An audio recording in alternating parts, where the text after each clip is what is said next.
Honestly, you guys, it is kind of blurry when I think back, like, how did I really get into extraterrestrials? It honestly happened so quickly for me. I'm kind of sitting here like, how did I get into extraterrestrials? What is up, Starseeds? I'm Sid, and today we are going to be talking about how I got into the whole starseed thing, how I got into believing in extraterrestrial beings. So let's get into it.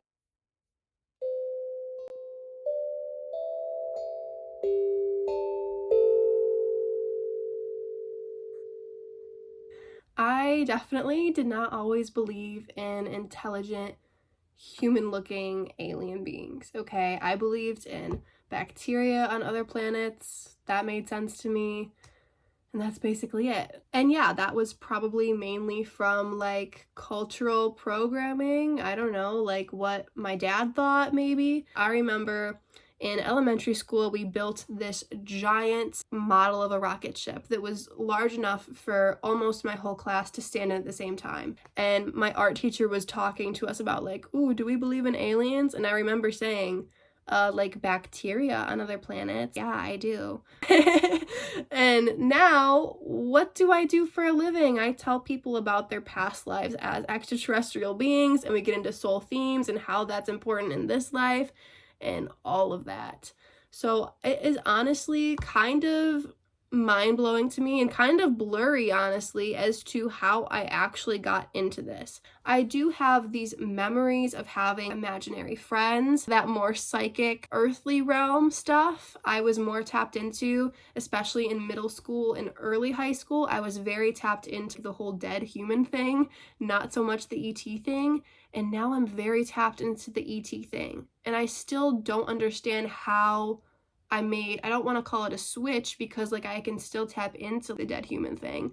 I'm just more so much easily tuned in to the ET thing now. It wasn't until I was in probably high school that I started actually believing in intelligent aliens. I think it was in middle school on Pinterest. I saw this like totally twisted article on Bridget Nielsen, and it was like girl has sex with alien and has these hybrid kids. When I first saw this like screenshot of this article, I was like, whoa, what the heck? I was like, this girl sounds crazy. And then I actually read it because for some reason I felt connected to it because I've always been such a curious person.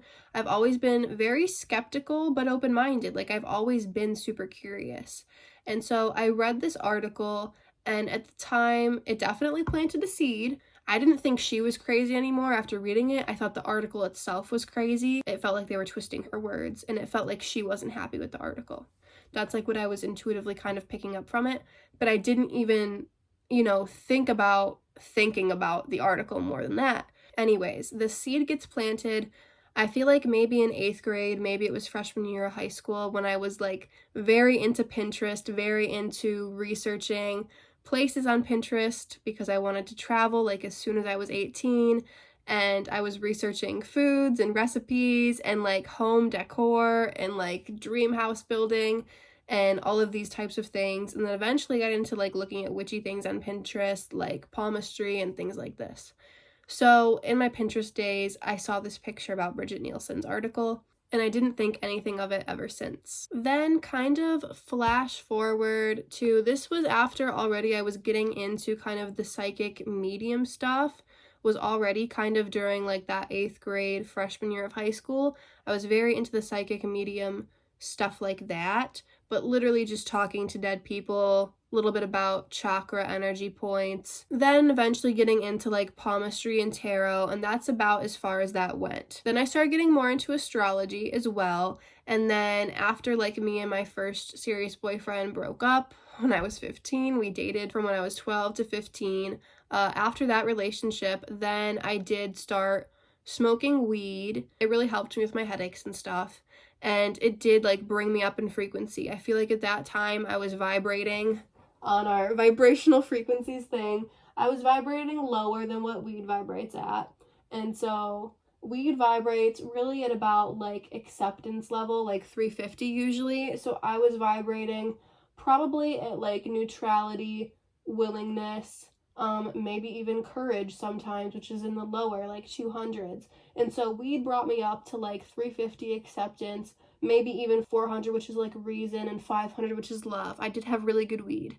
And so weed brought me up, and then I feel like that even allowed my mood to go up more into like the peace and enlightenment, like that 700 range without it, okay? So once I didn't have a headache, it did help me find that joy, peace, and eventually sometimes enlightenment. When I was 15, almost 16, this is when I went to my psychic that I had been to a couple times previous.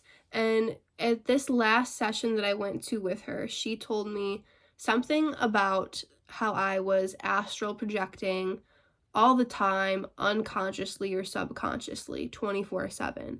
And so I wasn't sure what that term astral projection meant. So immediately after that session, I went back. I was visiting my grandparents at the time in New York. So I went back to my grandparents' house, and I had a smartphone. So what did I do? I looked up on Google and then YouTube all about astral projecting, and then that led me into astral traveling, and then that led me into parallel lives and past lives. I was having these like experiences with certain female archetypes throughout history. At the time, I thought that meant it was a past life.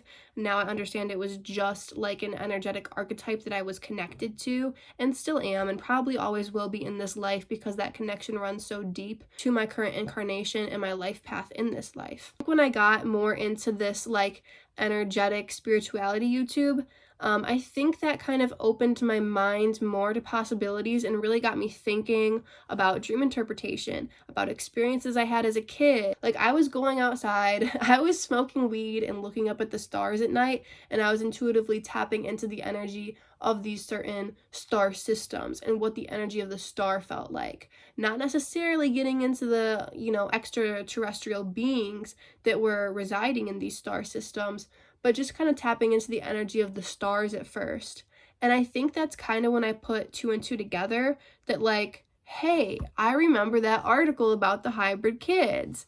And then I was like, you know what, that's real, because then I put together preschool and how I felt like I was pregnant in preschool, and I told all my friends they had a baby in my belly in preschool. And I know that's around the same time that like a lot of people have like their second kid or whatever, but I'm pretty sure it was before my mom was pregnant with my brother that I was saying that stuff. Like, I didn't really know about pregnancy yet. So the fact that I was like, there's a baby in my belly, like I really felt that. I know that the hybrid kids and the hybrid program is really what got me into the whole just extraterrestrial races in general, regardless of the hybrid situation. But so the hybrids are really what got me into believing, oh shit, that is real. Therefore, extraterrestrials in general are real as well, because there's humans that have breeded with them, right? And so that's when I started tapping into not just the energy of the star, but if there's any inhabitants around those stars. And so I got really into the whole starseed thing, because I had my own kind of intuitive feelings about what each star and star races were like. And so I would hop on YouTube and I would see if those kind of matched up to what other people felt. And sure as shit it did. So I was like, okay, this is real. And also at this time, I was having these feelings about Marie Antoinette and all of this stuff, all of these like important female archetypes throughout history. At the time, I thought they might have been past lives. Now I know they are just archetypal energies that I'm connected to in this incarnation.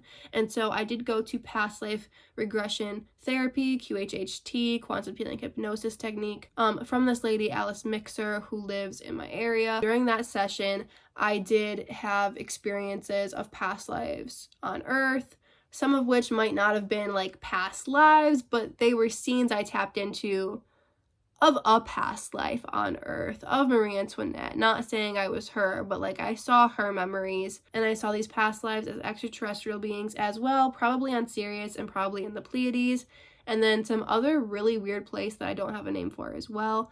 But I saw those, and then I asked about the hybrid program, and I was like, yeah, like I do have a connection to the hybrid program. And then after that session, that is when I had this mind-blowing experience with my hybrid daughter, clairvoyance. And then I had this experience with my hybrid son, Draco, about 2 months after that. So that was pretty cool. And then when I was 18, I didn't tap into that stuff as much, because I was in a really like low vibe environment. I still did it occasionally, but that wasn't when I was like into tapping into the Akashic records yet. Like this was before that. And then even when my son was like a year old, I still wasn't quite into that. I feel like it's been the past 2 years, maybe 2.5 years, that I've gotten really good at tapping into the Akashic records for other people and tapping into their ET past lives. That is something that just kind of naturally came about for me once I got into this happy mindset, and once I was like, hey, I think I can, tap into other people's ET past lives, and I can do that much better than my own. It just kind of came about naturally when I could look at people and be like, wow, Lyran past lives. That just kind of evolved naturally, like I said, once I was in a good mindset. So how I started believing in aliens, you guys, really quite a complicatedly simple story. And then how I got into like kind of tapping into people's Akashic records and ET past lives, that is just simply once I was happy, once I was in a good environment and a good mindset, and then I was able to trust my intuition more and do so. So thank you guys so much for listening. I hope you enjoyed this. Let me know any other video topics you would like me to do videos on. Thank you so much for watching. Peace.